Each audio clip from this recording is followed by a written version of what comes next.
There's uproar in Somalia because the breakaway state of Somaliland recently signed a deal granting Ethiopia access to the sea. In the Memorandum of Understanding, Somaliland would lease a 20-kilometer stretch of its coastline to neighboring Ethiopia, which is landlocked. The Ethiopians, in return, would be the first nation to recognize Somaliland as an independent country. Somalia, meanwhile, has lashed out, calling the deal a violation of its sovereignty. It's pledging to defend its territory by any legal means. Ethiopia's step is an offensive that endangers the stability and peace of the region, which was already wobbling with problems. It is a violation and an open invasion of Somalia's sovereignty, freedom, and the unity of the Federal Republic of Somalia.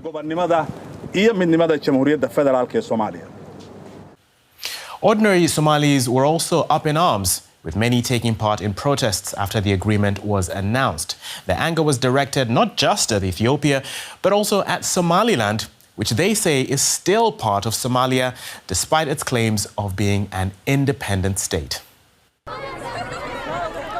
Tens of thousands joined protests in the Somali capital, Mogadishu. They came to support their government and its claim that Somaliland's deal with Ethiopia is both an act of aggression and a violation of Somalia's sovereignty. If you're hungry, you have to sell the house you live in. Our territorial waters and land are not for sale. The protesters say Somaliland has no right to conclude such an agreement, as it is not an independent state, and the coastline in the Gulf of Aden, to which it has granted Ethiopia access, belongs to Somalia. The issue of Somaliland's status has been fraught for decades. The territory broke away from Somalia unilaterally in 1991, after that country was plunged into chaos following a civil war and the ousting of the president. But the international community has never recognised it as an independent nation. Despite this, Somaliland has all the trappings of a sovereign state. It has its own currency, its own government and police force. It enjoys greater stability than Somalia, but observers say it is held back by the lack of recognition, as this limits access to foreign loans and investment, making life harder for people in a region that is already impoverished. And in the current dispute, many nations are calling for Somalia's sovereignty to be respected. Let's bring in Omar Mahmood, Senior Analyst for Eastern Africa at the International Crisis Group. Welcome to DW News Africa, Omar.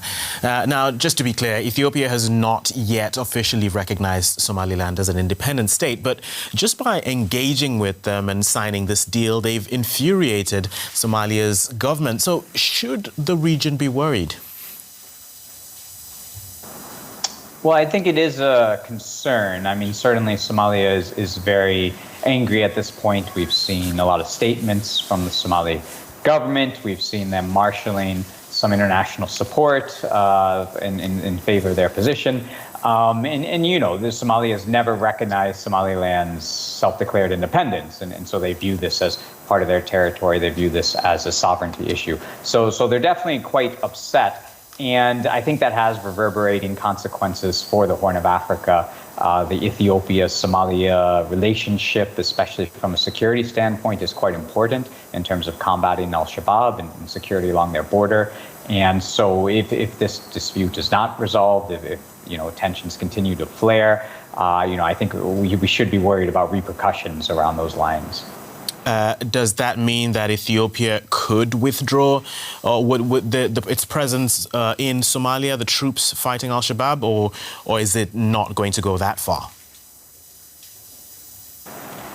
Well, I think thus far, Somalia and Ethiopia both have been a little careful around this. They haven't resorted to very quick sort of, emotional measures like abruptly pulling out forces and whatnot. But if this deal continues to go ahead, I mean, the nature of the Ethiopia-Somalia relationship would not continue as it has been to date.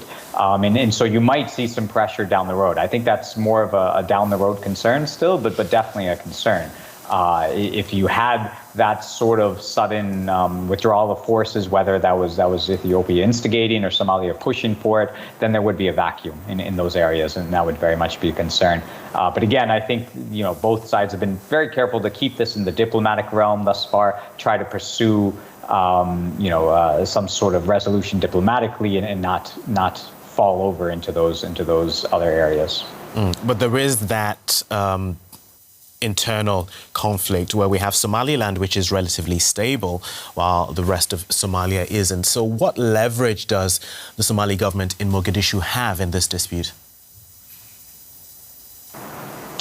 Well, the Somali government is still the internationally recognized government for the territory of Somalia, which, given that Somaliland continues to be an unrecognized entity internationally in terms of international regulations and whatnot, falls under it. And that's how a lot of international actors who do engage Somaliland operate, though. They still operate in deference to Somalia and Mogadishu. And so I think Somalia does have that leverage in that sense. They're marshaling some of their allies around this. They're present in some international forums where obviously Somaliland doesn't have a seat, whether that's regionally at the AU, but even internationally at the UN level. And so there is some leverage in that regard that I think Somalia can marshal some support. But if we're talking in terms of physically trying to stop something or trying to prevent something, I think that's a difficult prospect to see, and one that really opens up the prospect of a wider conflict. And Omar, are there any signs now that Ethiopia's taken this step, are there any signs other nations could follow suit in recognizing Somaliland in some way, especially considering its strategic location? So I haven't really seen any, indications specifically from other nations that would follow suit. There's always been this theory that, at least, a theory that those in Somaliland promote, that they just need one, country to recognize them and others would follow suit. That remains very much to be seen. I think we're still a ways down from that. We should remember that this is a preliminary sort of agreement that Ethiopia and Somaliland have come to. There's technical teams that would try to hash this out and see exactly where it would land. So a lot of that still remains to be determined. But I wouldn't expect a full deluge to follow this per se, given that it's such a Ethiopia-centric dynamic. Okay, Omar Mahmood from the International Crisis Group, thank you very much for speaking to us.